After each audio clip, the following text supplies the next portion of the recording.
C'est le chantier de tous les superlatifs. Près de 40 millions d'euros mobilisés, plusieurs décennies de travaux, l'utilisation de techniques modernes et ancestrales, des échafaudages à plus de 80 mètres de haut. La restauration de la cathédrale de Tournai vient de passer un cap important. Le transept est achevé, bientôt on retirera son carcan de métal pour laisser réapparaître les 5 clochers emblématiques de la ville.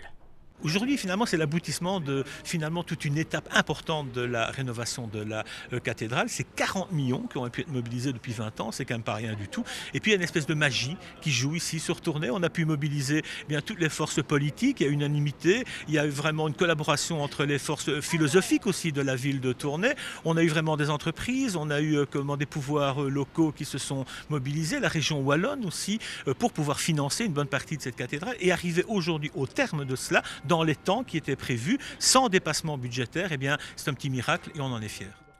Pour mener à bien ce chantier sur un monument classé patrimoine mondial par l'UNESCO, il aura donc fallu une mobilisation générale de tous les partenaires, un accord cadre inédit avec la Wallonie et le rôle d'ensemblier de la province de Hainaut, propriétaire du bâtiment.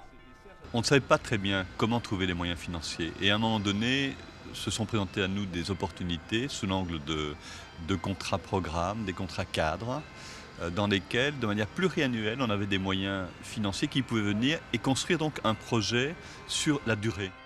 Aujourd'hui, le chantier n'est pas terminé. La cathédrale porte encore les stigmates de la tornade de 1999 qui lui a valu cette protection très rapprochée. L'avenir, lui, passe par les restaurations du chœur gothique. On a réglé un peu le XIIe siècle, je dirais, c'est-à-dire la partie romane. On s'attaque au XIIIe maintenant, c'est-à-dire au chœur gothique.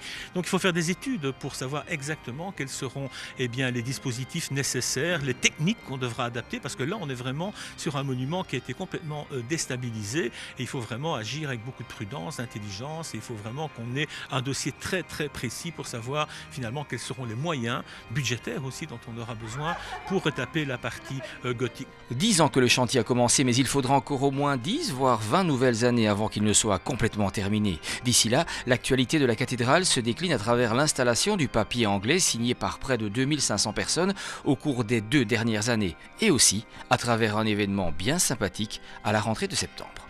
L'actualité, ce sera notamment d'installer un coq sur les 90 mètres ici de la cathédrale, plus haut que Notre-Dame de Paris, il faut quand même le souligner.